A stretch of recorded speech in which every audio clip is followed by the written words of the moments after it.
आदरणीय दर्शकों, नव वर्ष की आप सभी को हार्दिक शुभकामनाएं।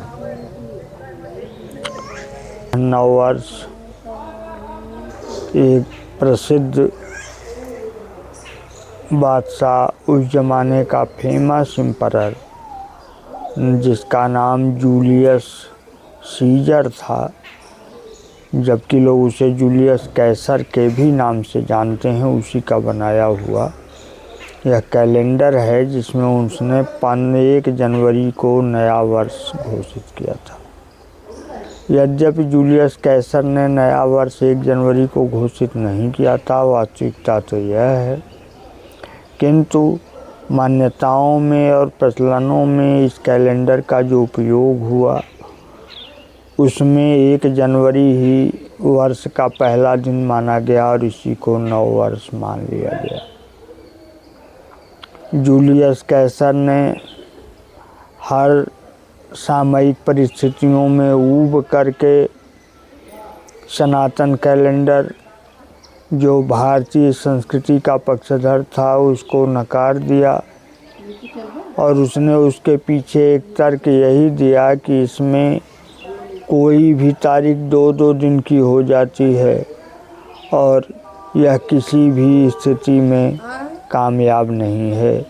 दूसरी बात यह है कि हमारी पृथ्वी का चक्र जो होता है वह 365 दिन 6 घंटे में पूरा होता है। एक वर्ष में 365 दिन और 6 घंटे जो पूरा होता है पृथ्वी का चक्र, उसे ही एक वर्ष कहते हैं। और यह हिंदी कैलेंडर, हिंदी पंचांग के अनुसार यह कदापि संभव नहीं था। हिंदी पंचांग में हर महीना 30 ही दिन का था और इस प्रकार से 30 दिन मिला करके एक वर्ष में 360 दिन ही हुआ करते थे। 5 दिन उसका यह इधर कम होता जाता था, हर साल मिला करके 1 दिन बढ़ जाता था। तो जूलियस कैसर ने कहा कि अब हम एक नया कैलेंडर तैयार करेंगे और उसके अनुसार ही अब हमारा हर कार्य होगा। सारे देश में उसकी यह राजआज्ञा लागू कर दी गई और आंग्ल कैलेंडर बन करके तैयार हुआ, आंग्ल में है। जबकि हिंदी पंचांग में पहला महीना चैत्र से माना जाता है और इस प्रकार चैत्र, बैसाख, जेठ, आषाढ़, श्रावण, भाद्रपद, आश्विन, कार्तिक, मार्गशीर्ष, पौष, माघ और फाल्गुन, ये 12 महीने हिंदी महीने के बनाए गए थे, जो शास्त्र सम्मत है और सृष्टि के आदि से चले आ रहे हैं। किंतु इसको अपने में परिवर्तित किया उन्होंने और इस प्रकार यह कैलेंडर जो बन करके आया, इसमें जनवरी, फरवरी, मार्च, अप्रैल, मई, जून, जुलाई, अगस्त, सितंबर, अक्टूबर, नवंबर और दिसंबर करके 12 महीने आए। इसकी भी एक बड़ी रोचक कहानी है। जब ये कैलेंडर तैयार करके रखा इन्होंने तो किसी ने इसे गायब कर दिया, चुरा लिया, तो इनके नाम फिर से इनके नामों में फेरबदल करना पड़ा, क्योंकि 7वें महीने के नाम पर इन्होंने जो समय वो तिथि सारणी बनाया था उसका नाम इन्होंने सितंबर रखा था। जो 8वें महीने के लिए बनाया था उसका नाम इन्होंने अक्टूबर रखा था और जो 9वें महीने के लिए बनाया था उसका नाम इन्होंने नवंबर रखा था और जो 10वें महीने के लिए बनाया था उसका नाम इन्होंने दिसंबर रखा था। किंतु जब यह चोरी हो गया तो ये सारी चीज़ें फिर से बनानी पड़ी और इन सब का नाम, कुछ नाम तो वही लिए गए लेकिन कुछ के समय परिवर्तित कर दिए गए। जैसे नवंबर 9वां महीना न हो करके 11वां महीना बना दिया गया। इस प्रकार से इस कैलेंडर की प्रतिमूर्ति सामने आई और लोगों ने इसे देखा और अपने व्यवहार में उतारने का प्रयास किया। आज पूरी विश्व परंपरा में यह कैलेंडर प्रचलन में है।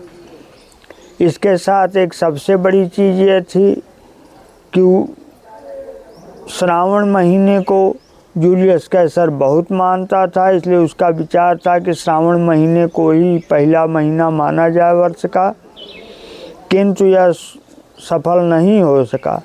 यद्यपि आज भी शिक्षा का पहला महीना वही माना जाता है, इसलिए आज भी प्रचलन में है कि जुलाई के महीने में ही बच्चे विद्यालय में प्रवेश लेते हैं।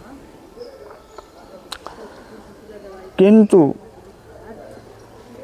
एक चीज़ उन्होंने अवश्य किया कि एक एक दिन इसमें जोड़ करके बढ़ाया।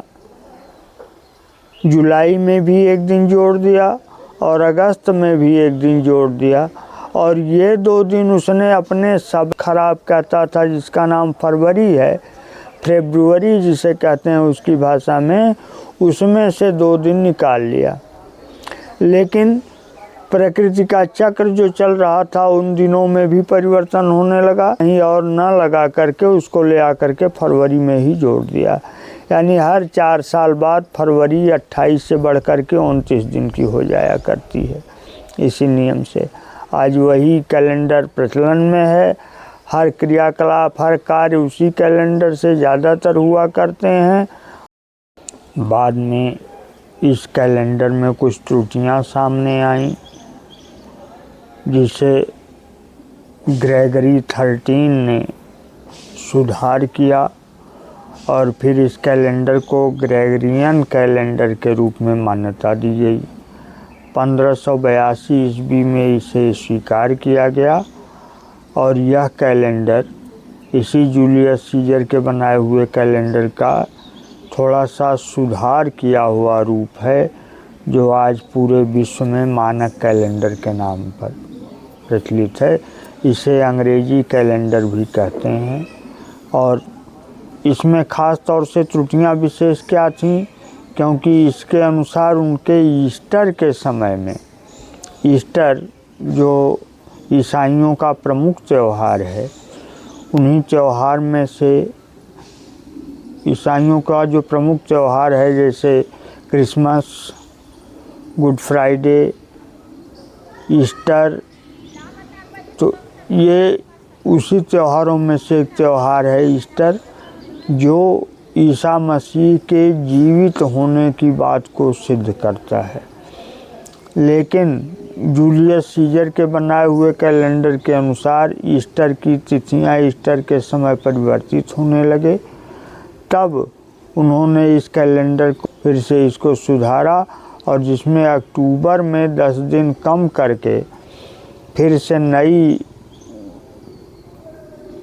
तारीख, नई तिथि सारिणी बनाई गई और उसको मिला करके यह दूसरा कैलेंडर प्रकाश में आया, जिसे आज दुनिया पूरी तरह से मानती है।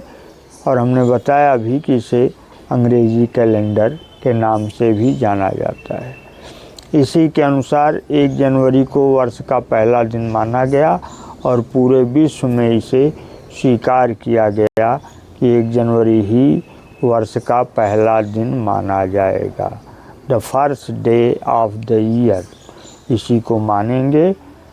और आप लोगों को एक बार फिर से नए साल की हार्दिक शुभकामनाएं।